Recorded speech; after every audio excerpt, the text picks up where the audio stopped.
Welcome back to the Living Your Legacy podcast. I want to thank you for being here. I honestly believe that you are here for a reason.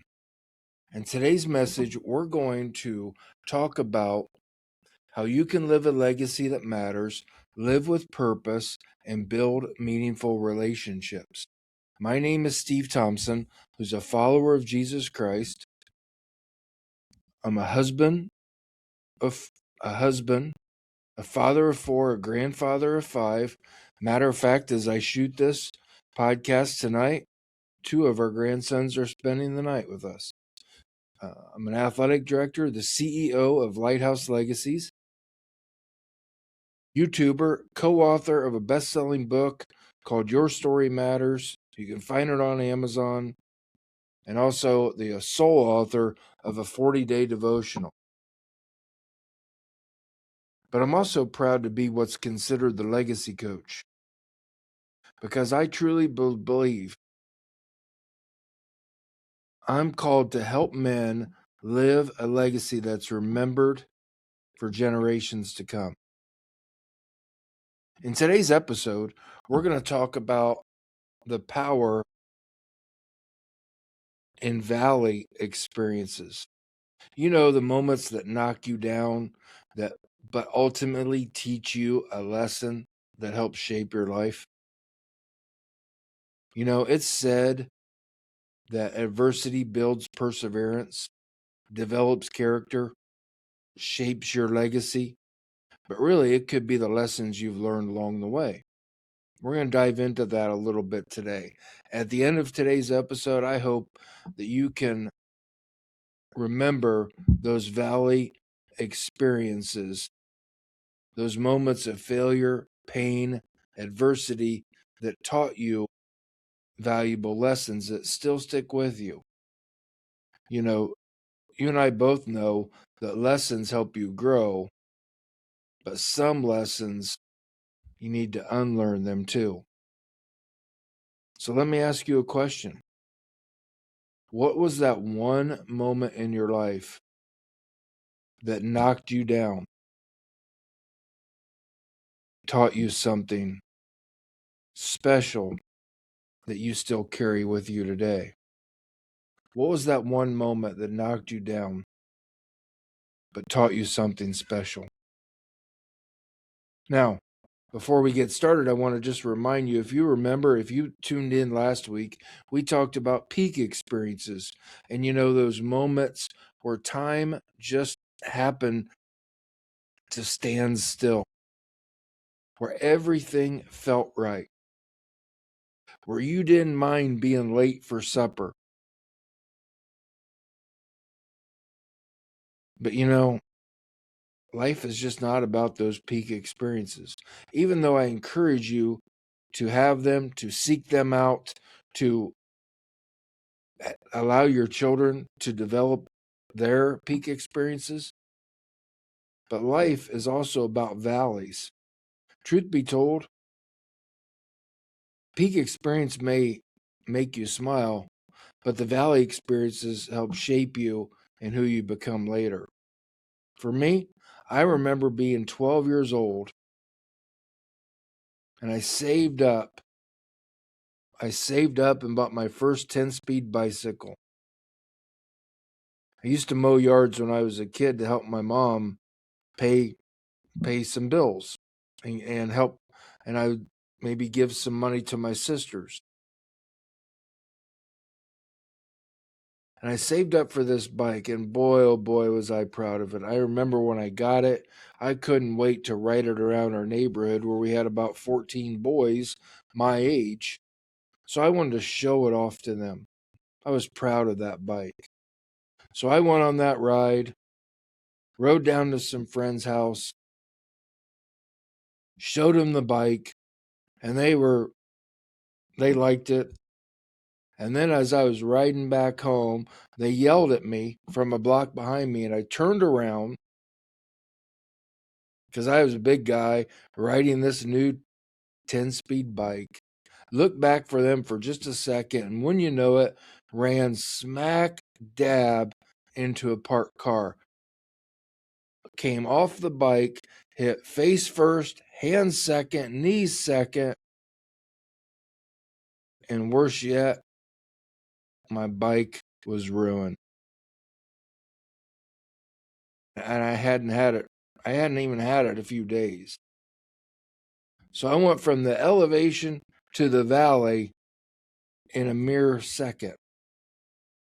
So I had to walk home. It was on a city street. Luckily, we did not live far away from there. I had to walk home dragging that ruined bike. I was embarrassed. I hurt. I was crying. Didn't want anyone to see me. I got home. My mom asked me what happened. I described that situation. She gave me a hug and she wiped my wounds of my hands, my face, my knees from the asphalt, wiped those clean. And you know what she did? I can still remember it like it's 1982 all over again. She said, "Dust off, go back out inside and play." That was it. That was it. I just had this valley experience, as we'll call them.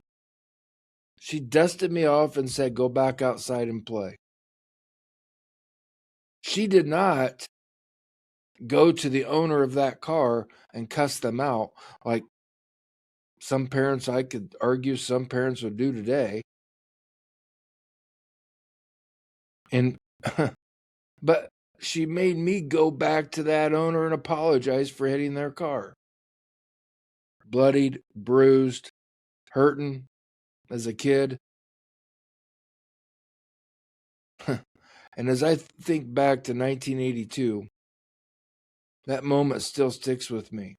More than the accident itself, more than the asphalt meeting my face, more than the pain and from the scrapes. But what stuck with me was the lesson that I still carry with me 43 years later.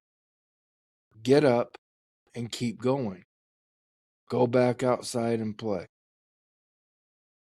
See, I believe there's a lesson. There's a reason why those moments still matter. You know, James in the Bible, James, the very first chapter, in verses 2, 3, and 4, James says we're tested, our faith is tested through the trials. And those trials produce steadfastness, and I would say perseverance. Because in a trial in life, you're going to have to get up. You're going to have to decide, do I get up or do I lay on that street? Do I face my adversity? Do I keep laying down, regardless of the scrapes? James spells that out exactly right. Those valley moments, those hard, difficult moments are not meant to be wasted. Sure, you didn't like when they happened. I did not like that moment when it happened. But as I told you, that lesson from that accident still is in me today. No matter what happens, I'm going to get up. And guess what, though? I didn't see it then. I didn't see it on that June day. I did not see that. I did not see ahead what that lesson meant. You know, I think as I did some research on this, valley experiences, as I like to call them, really come in our teenage years, or can come from our teenage years. You know, no one is immune to being mistreated as a teenager. None of us are immune to hardships that we had to go through as kids. For me, you know, bully is such a word being tossed around now, and I think there is real bullying. Back in the 80s, I think it was every day. They may have called it hazing then, but I used to get pushed around by the cool kids. Some days it was ruthless. Some days it was awful. Some days I would put my head in my locker and cry as a freshman when seniors shoved me in there.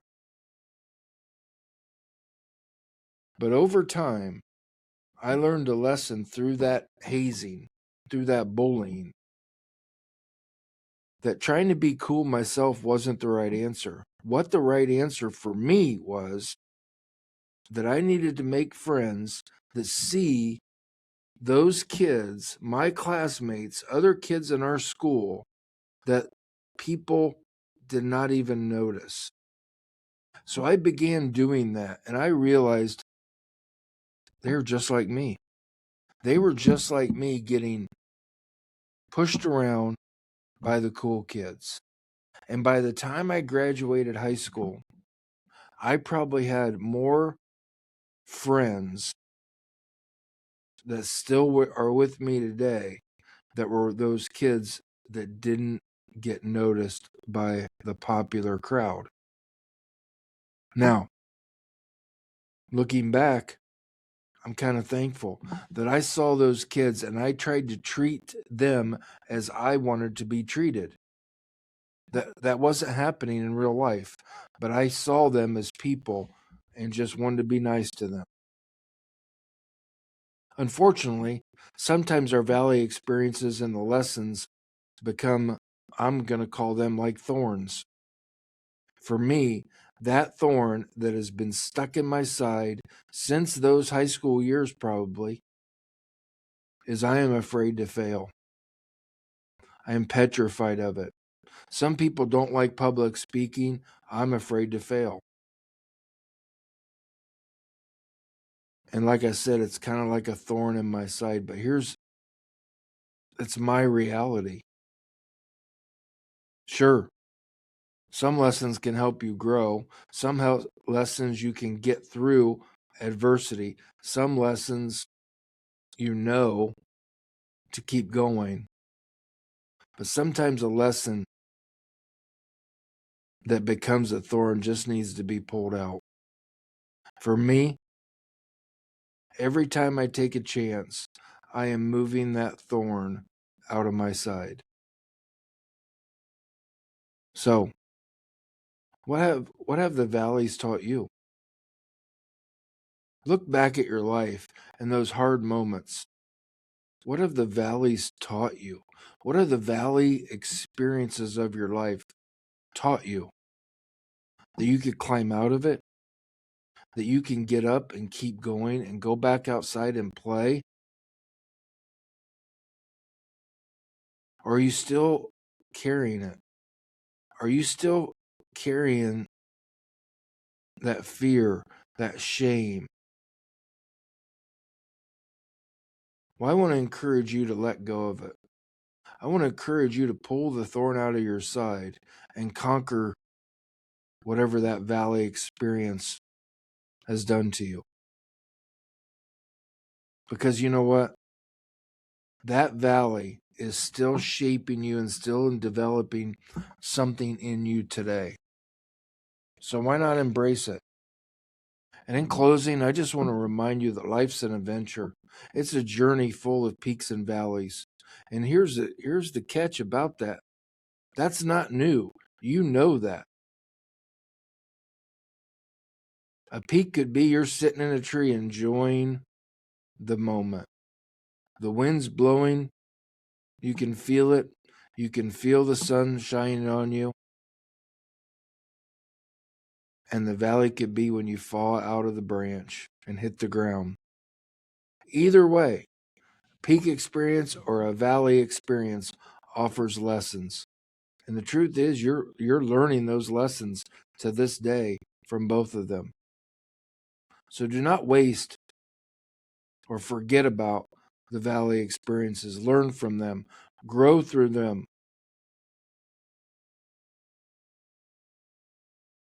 Now, I hope today was a great encouragement to you to be mindful that you're never in the valley alone. Sometimes when we get in the valley and we can look back in our valley experience, we feel alone. But the truth is, that day I wrecked my bike, my two friends who I looked back to show off from were there to pick me up. My mom was there to dust me off. When I was bullied in school, other friends were there to protect me. When you go through a valley experience, there's a lesson to be learned, but there's also people to help you out of it. Most importantly, there's a God who's never left your side. Jesus Christ is our shepherd who's willing to look for the lost sheep. He's willing to leave the herd and find you. So I encourage you, I implore you to seek your shepherd today. Whether you're in the peak right now or you're in the valley, you need a shepherd to guide you through it. That's all I have for you today, and I thank you for listening to the Living Your Legacy podcast. If this encouraged you, then subscribe. If you know someone who may be in a valley right now, who needs a hand up, 1, go help them up. 2, share with them this podcast. Point them at lighthouselegacies.com, and maybe your legacy coach can help guide you through the peaks and the valleys to come so you can live your best legacy today. You know, I'm pretty thankful that God helped me through my valleys and those people. So let's honor him today and let's thank him for being our shepherd. Heavenly Father, I thank you. I thank you that you are always teaching us, that you are always guiding us, that you are always there with open arms to help us up,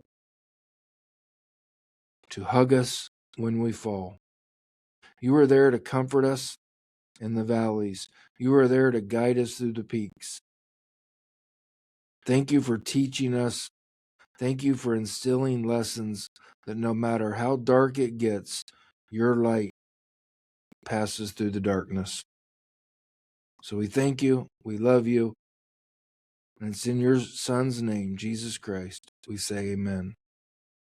Friends, never forget that today's a great day to live a great legacy. Take care.